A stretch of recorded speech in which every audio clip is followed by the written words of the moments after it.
Om Shanti. Brahma Kumaris media प्रभाग तथा north Maharashtra media service centre Jalgaon द्वारा आयोजित ऑनलाइन मीडिया ट्रेडिंग में आप सभी का हार्दिक स्वागत है, अभिनंदन है, अभिवादन है। भाई और बहनों, पिछले सत्र में टीवी पत्रकारिता तथा उसके महत्व के बारे में आपने देखा। आज एक महत्वपूर्ण विषय पर हम देखेंगे। आज का विषय है भेंट वार्ता तथा साक्षात्कार लेने की कला। साक्षात्कार इस महत्वपूर्ण विषय पर आपसे संवाद करने आ रहे हैं भ्राता राजेश जी राजोरे। आप खामगांव, जिला बुल्ढाना, महाराष्ट्र से हैं। आप दैनिक देशोन्नति अखबार के आवृत्ति संपादक के रूप में कार्यरत हैं। आपने पत्रकारिता में एमए किया है तथा पीएचडी कार्य प्रगति पर है।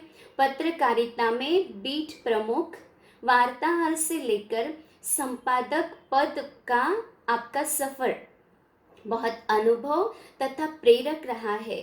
आपके द्वारा लिखी गई किताब पत्रकारितेतील वास्तव काफी लोकप्रिय हुई है, जिसमें पत्रकारिता क्षेत्र का वास्तव रूप आपने सभी के सामने प्रस्तुत किया है।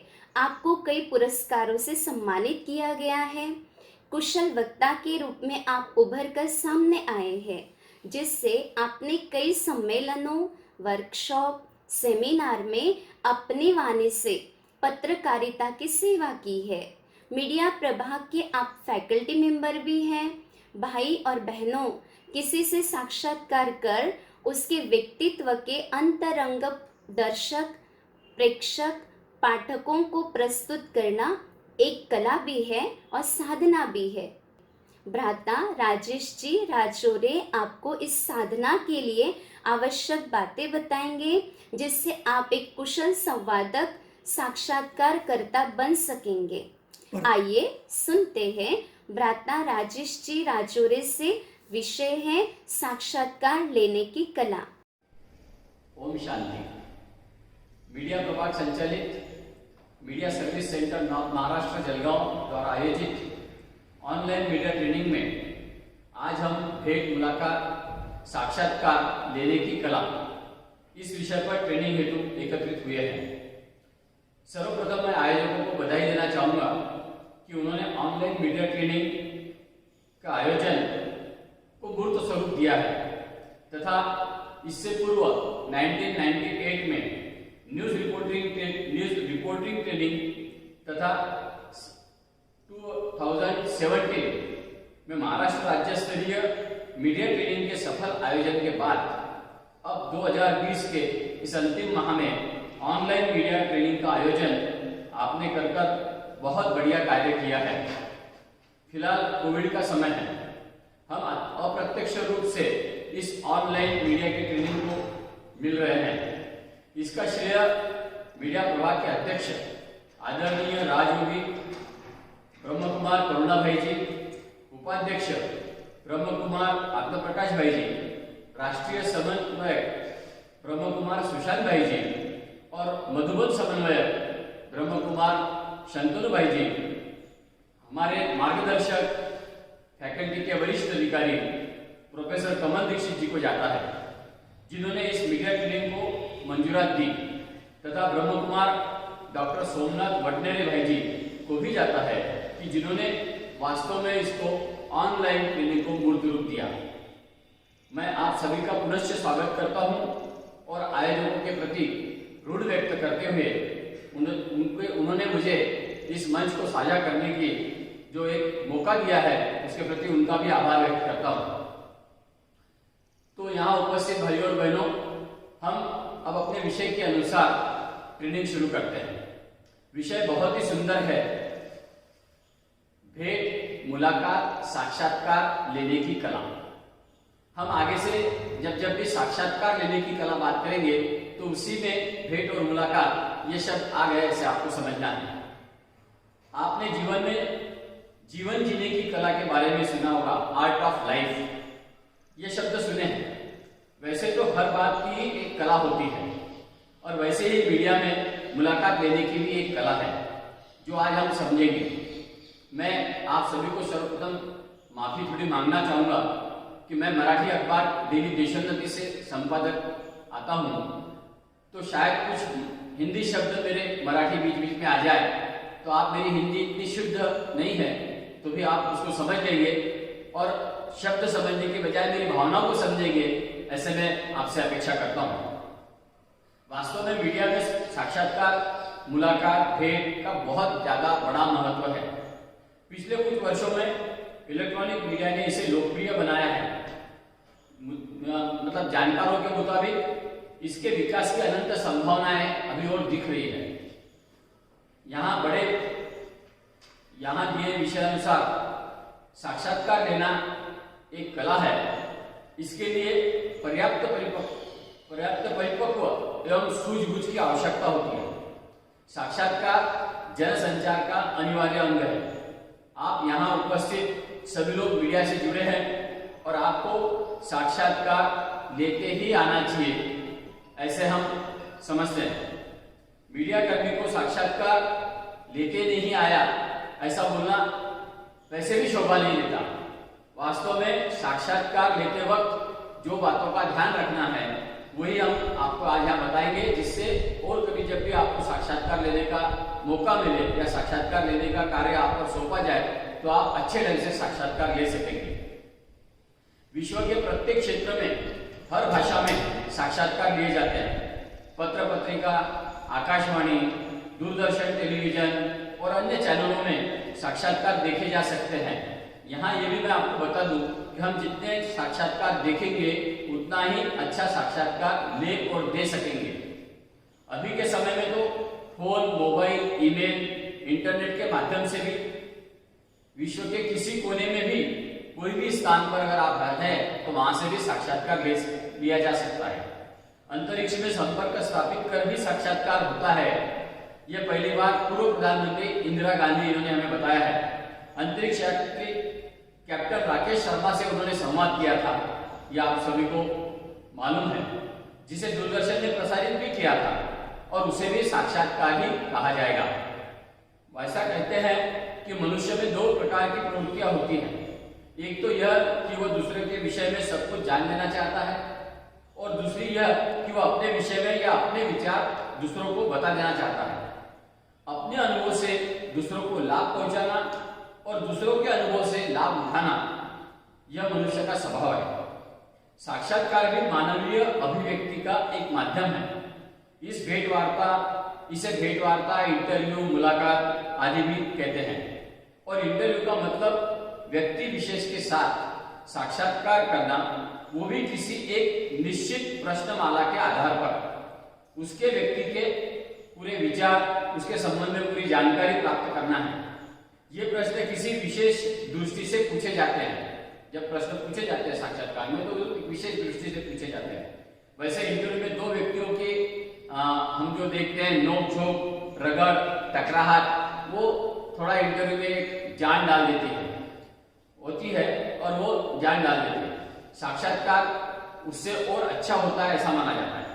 प्रश्नकर्ता का निर्जीव होना, खुशामदीद होना अथवा उत्तरदाता का अहंकारी एवं स्वलोभी होना, यह घातक होता है।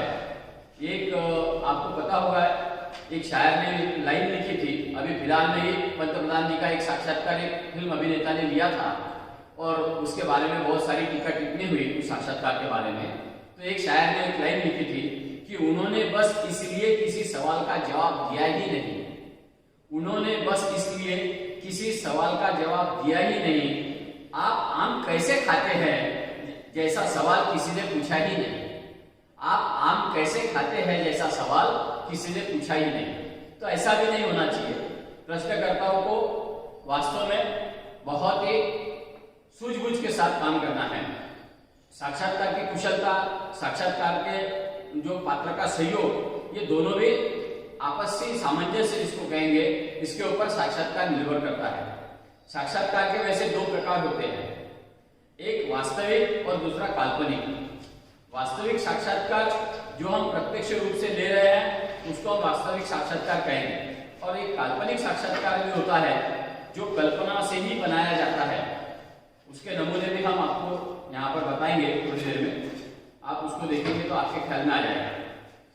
वास्तव में साक्षात्कार लेने की जो प्रक्रिया होती है, सबसे पहले यह तय किया जाता है कि साक्षात्कार किस व्यक्ति का लेना है, और उस व्यक्ति का चयन अनेक बातों के ऊपर से किया जाता है। वो निर्भर भी रहता है किस व्यक्ति का किस बातों से हम चयन करते हैं। सामान्यतः मीडिया कर्मी बड़े नेताओं, साहित्यिक, कलाकार, खिलाड़ी, अभिनेता, अभिनेत्री और कभी कभी अपराधियों के भी साक्षात्कार लेते हैं, और उनके बारे में जानने के लिए लोग उत्सुक होते हैं, लोग उनके बारे में जिज्ञासा रखते हैं, इसके लिए उनके साक्षात्कार करा दिए जाते हैं। और साक्षात्कार के कुछ नियम भी है। मैं आपको जब बता रहा था, पहले वो समझ लें हम लोग थोड़ा सा। काल्पनिक साक्षात्कार और जिसको हम एक प्रत्यक्ष साक्षात्कार बोलेंगे। मैं प्रत्यक्ष साक्षात्कार की बात आपको बताऊं कि महाराष्ट्र के एक ऊर्जा मंत्री, मतलब बिजली निर्माण मंत्री थे। वो हमारे पास में अकोला शहर है, वहां आए थे, और वहां पर उनका साक्षात्कार चल रहा था। और वहां एक पत्रकार ने कहा कि बाजू में जो थर्मल पावर स्टेशन है पारस करके, उस थर्मल पावर स्टेशन को आप अपग्रेड कब कर रहे हैं? उसमें अभी 250 मेगावाट 250 मेगावाट बिजली निर्माण हो रही है, और आजू बाजू के सारे पावर स्टेशन में 500 और 750 मेगावाट होती है, तो इसको आप कब अपग्रेड कर रहे हैं? जो ऊर्जा मंत्री थे, वो मंत्री महोदय ने उस पत्रकार को कहा कि अरे आप पहले खुद का होमवर्क कीजिए, आपको पता नहीं है उस थर्मल पावर स्टेशन में अभी 500 मेगावाट बिजली बनती है, 500 मेगावाट वहां बनती है, और उसका अपग्रेडेशन होगा तो 750 मेगावाट होगा, 250 से अपग्रेड होता है।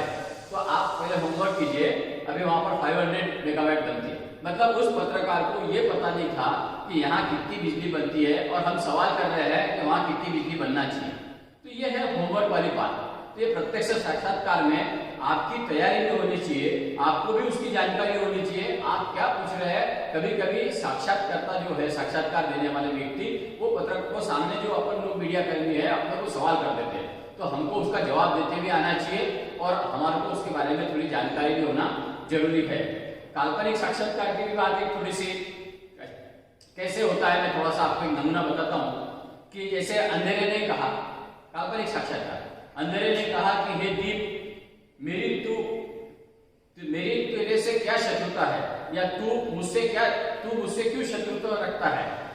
तुम ज्योति और प्रकाश के साथ मिलकर मुझे दूर क्यों भगाते हो? क्या मेरे लिए कोई स्थान नहीं संसार में? ऐसा प्रश्न अंधेरे ने दीप से कहा। तो दीप ने जवाब दिया कि ऐसे न कहो मित्र, तुम सदैव मेरे मित्र रहोगे, तुम्हारे बिना मैं महत्वहीन हूं। तुम ज्योति और प्रकाश के आने पर मेरे नीचे छिप जाया करो, वहां तुम्हें कोई हानि नहीं पहुंचा सकता। ये हो गया काल्पनिक साक्षात्कार। ऐसे साक्षात्कार के अंदर प्रकार आते हैं, और हम लोग जब साक्षात्कार के ये कर रहे हैं, बात कर रहे हैं, तो जैसे दूसरा भी एक मैं आपको उदाहरण देना चाहूंगा कि हमें खुद का अगर अभ्यास नहीं है, हम किसी को क्या पूछ रहे हैं, उसके पहले क्या किस सब्जेक्ट पे बात कर रहे हैं हमको पता नहीं है, तो हमारा उसके अंदर मतलब सामने वाले पे प्रभाव नहीं पड़ता। अभी गीता जयंती हुई हाल ही में, और गीता ये विश्व का अद्भुत ग्रंथ है कि जिस ग्रंथ की जयंती मनाई जाती है। ये बात अलग है कि गीता की जयंती कब है, इसके बारे में भी संशोधक अलग अलग बात बताते हैं। किसी ने कहा कि भगवान श्री कृष्ण ने महाभारत के अंदर जब मैदान के ऊपर अर्जुन से गीता कही, वो गीता जयंती का दिन है। किसी ने कहा कि महर्षि व्यास ने जब महाभारत लिखा, महाभारत होने के 30-35 साल बाद में, और उसके अंदर जब गीता का पाठ कंप्लीट किया, वो दिन मतलब गीता जयंती का दिन है। खैर उस बात को छोड़िए, लेकिन भगवत गीता कब हुई, जब सवाल करते हैं और बात आती है कि गीता पहले है, महाभारत पहले है या रामायण पहले है। अब ये पत्रकार को ये पता नहीं कि रामायण पहले है, महाभारत पहले है, और जैसे सामने जो आध्यात्मिक क्षेत्र के आदमी बड़े बैठे, ज्ञानी व्यक्ति बैठे हैं, उनसे उन्होंने पूछ ही लिया कि साहब महाभारत पहले हुआ या रामायण पहले हुआ? उन्होंने हंस दिया, अरे आपको इतना भी नहीं पता कि रामायण पहले है, महाभारत बाद में हुआ है, 5000 साल हो गए महाभारत होने के लिए। ये बातें बहुत मायने रखती है कि आपके पास में क्या नॉलेज है। जब आपको ये पता होना चाहिए कि अर्जुन कि रथ के ऊपर 3 लोग थे। अर्जुन भी खुद थे, भगवान श्री कृष्ण भी थे और रथ के ऊपर हनुमान जी को बैठाया हुआ था। तो हनुमान जी जब वहां थे, इसका मतलब ये हुआ कि महाभारत ये बाद में हुआ है और रामायण पहले हुई। तो ये सारी बातें भी हमको मालूमात होना बहुत जरूरी है। वैसे जो महत्व के नियम माने गए हैं उसके अंदर बहुत छोटी छोटी बातें हैं। उसमें लिखा है कि साक्षात्कार के लिए चुने एक व्यक्ति को, उस व्यक्ति के स्थल, उस व्यक्ति को साक्षात्कार कब लेना है, कहाँ लेना है, इसके बारे में उसका स्थान निश्चित करें। उसके बाद में जो भी हमने दिनांक, समय को, स्थान को निश्चित किया है वो उसी समय पे सब बराबर होना चाहिए। साक्षात्कार हेतु चुने व्यक्ति के कार्य क्षेत्र के बारे में और उसकी अभिरुचि के बारे में भी आपको जानकारी होनी चाहिए। आप उसकी जानकारी प्राप्त कर ले पहले साक्षात्कार लेने के पहले। उसके कार्य क्षेत्र के विषय के अनुसार आप एक प्रश्नावली तैयार कर ले कि आपको क्या पूछना है। साक्षात्कार संबंध में अपने उद्देश्यों का ध्यान रखें, अपने उद्देश्यों को स्पष्ट करें कि हमारा उद्देश्य क्या है, क्यों साक्षात्कार लेना चाहते हैं, पहले उसको निश्चित कर लें। आपत्ति न हो ऐसे ही प्रश्न करें। उनको किसी पे आपत्ति न, साक्षात्कार का स्वरूप ही बदल जाता है। सामान्य जनता की ओर से आप प्रश्न कर रहे हैं, इस बात को भी ध्यान रखें। आप जनता के वहां पर एक प्रकार के वकील होते हैं, जो आप पूछेंगे और साक्षात्कारी से जो जवाब देंगे वो जनता के लिए जाना है। ये आपको समझ मतलब ध्यान रखने जैसी बात है। दोनों को प्रसन्न चित्त वो सहज होना आवश्यक है। कोई मतलब उसके अंदर जिससे साक्षात्कार और अच्छा प्रभावी बन जाएगा। ऐसे प्रश्न न उठावे जिससे साक्षात्कार लेने वाले को व्यक्ति के जाति, धर्म, व्यक्तिगत अभिरुचि को ठेस न पहुंचे, ऐसे प्रश्न नहीं उठाना है। ये बातों को ध्यान रखना है। और जे अंत में धन्यवाद का ज्ञापन करना न भूले साक्षात्कार में। ये छोटे सी गाइडलाइन दी। साक्षात्कार का इतिहास बहुत बड़ा है। पंडित बनारसी दास जी चतुर्वेदी से लगा के मुंशी प्रेमचंद जी, रत्नाकर जी, ऐसा सारा इतिहास है कि कहां से 1931 से या 1905 उसके पहले ऐसे साक्षात्कार के सारे रिकॉर्ड, संशोधन सब मिलते हैं। हमें उस बातों में जाना नहीं है। हम इस बात को देख रहे हैं कि साक्षात्कार लेते वक्त किन बातों को ध्यान में रखना है।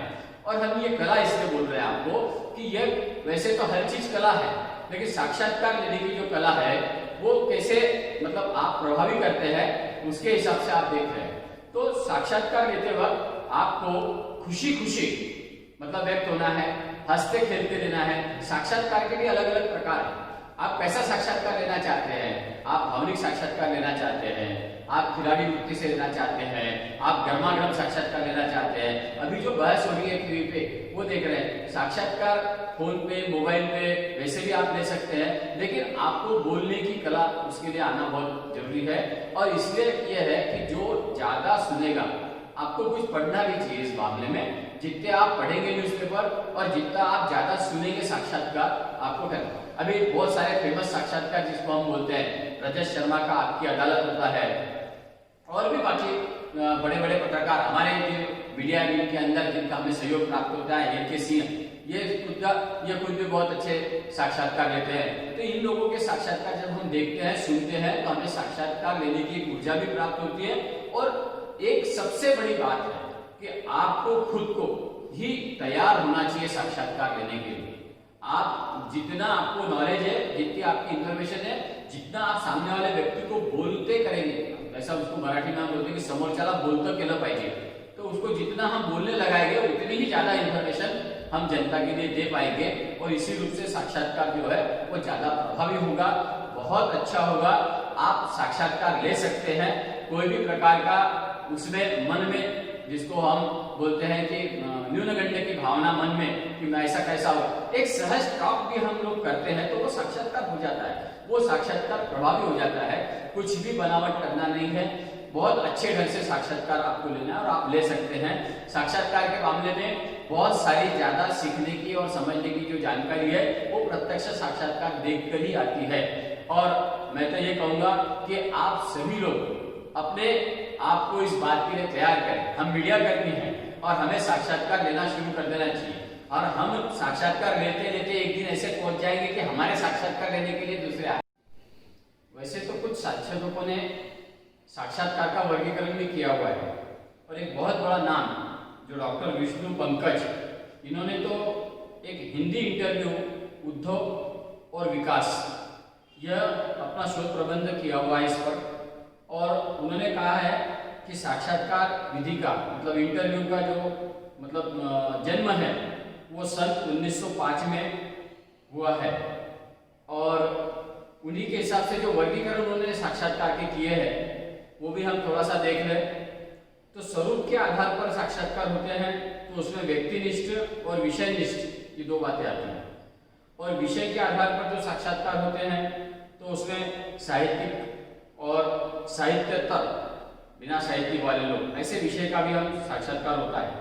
शैली के आधार पर जब हम बात करते हैं तो विवरणात्मक, वर्णनात्मक और विचारात्मक ऐसी शैली होती है, और साथ में प्रभावात्मक, हास्य व्यंग्यात्मक, भावनात्मक और प्रश्नोत्तरात्मक ऐसी शैली भी होती है। वार्ताकार के आधार पर अगर हम बात करें तो पत्र पत्रिका प्रतिनिधि द्वारा साक्षात्कार, आकाशवाणी प्रतिनिधि द्वारा साक्षात्कार, दूरदर्शन प्रतिनिधि द्वारा साक्षात्कार और लेखकों द्वारा साक्षात्कार ऐसा भी होता है, और अन्य भी लोग साक्षात्कार आज आप देख रहे हैं लेते हैं। औपचारिकता के आधार पर हम बात करें तो एक औपचारिक साक्षात्कार होता है और एक अनौपचारिक साक्षात्कार होता है। वार्ता पत्रों के आधार पर हम बात करें तो विशिष्ट अथवा उच्च वर्गीय पात्रों के लिए साक्षात्कार, साधारण अथवा निम्न वर्गीय पात्रों का साक्षात्कार, आत्म साक्षात्कार, और साथ में हम जब संपर्क के आधार पर देखते हैं तो प्रत्यक्ष साक्षात्कार, पत्र व्यवहार द्वारा, इंटरव्यू द्वारा ही साक्षात्कार होता है, फोन वार्ता द्वारा ही साक्षात्कार होता है, और काल्पनिक साक्षात्कार जो मैंने आपको उदाहरण के साथ में बताया था। और प्रस्तुति के आधार पर पत्र पत्रिकाओं में प्रकाशित साक्षात्कार, रेडियो पर प्रसारित साक्षात्कार, टेलीविजन पर प्रसारित साक्षात्कार ये भी होते हैं। हम जब आकार की बात करते हैं तो लघु आकार का साक्षात्कार, दीर्घ आकार का साक्षात्कार होता है। अन्य आधारों पर भी साक्षात्कार की हम बात करते हैं तो योजनाबद्ध साक्षात्कार होता है, आकस्मिक साक्षात्कार होता है, और अन्य साक्षात्कार भी उसमें आते हैं। इस तरीके से साक्षात्कारों को अलग अलग तरीके से डिजाइन भी किया गया है। हम इसके बारे में ये सब बातें जो है मैं बार बार वही कह रहा हूँ आपको कि ज़्यादा हम उसके बारे में पढ़ेंगे पुस्तक के बारे में, उसकी बजाय हम लोग प्रैक्टिकल में ज़्यादा बात करें, प्रैक्टिकल में ज़्यादा देखें। तो जो सामने दिख रहा है, जो सामने साक्षात्कार लेने वाली व्यक्ति दिख रही है वो कैसा ले रही है, कैसा बोल रही है। कुछ लोगों का ये भी मानना है कि साक्षात्कार के वक्त हम कैसे कपड़े पहने, बिल्कुल ये आपको नजर इस बात पे ध्यान देना चाहिए कि आप अच्छे कपड़े पहने साक्षात्कार के वक्त, ऐसे कोई भड़क भड़क कलर के कपड़े न पहने जिससे आपके साक्षात्कार में खलल हो, या आप ऐसे कोई कपड़े न पहने जिससे आपको असुविधा हो और साक्षात्कार में डिस्टर्बेंस हो। ये सारी बातों का भी आपको ध्यान रखना है। बहुत अच्छे साक्षात्कार के लिए मैं आप सभी को बहुत बहुत शुभकामनाएं देता हूँ। आप निश्चित रूप से इस साक्षात्कार की ट्रेनिंग का आपको लाभ होगा ऐसे मानता हूँ और यहाँ रुकता हूँ। धन्यवाद। ओम शांति। भ्राता राजेश जी राजौरे, आपका बहुत बहुत धन्यवाद। आपने जिस प्रकार से हमें कुशल साक्षात्कारकर्ता, भेंटकर्ता बनने की कला के बारे में बताया, जिससे हमारे प्रशिक्षण लेने वाले भाई बहन निश्चित ही लाभप्रद होंगे। पुनः आपका तहे दिल से धन्यवाद। ओम शांति। भाई और बहनों, इस प्रशिक्षण की अगली कड़ी है रेडियो पत्रकारिता, जिसके बारे में आप अगले सत्र में लाभान्वित होंगे। अवश्य देखिए हमारी अगली कड़ी रेडियो पत्रकारिता। ओम शांति।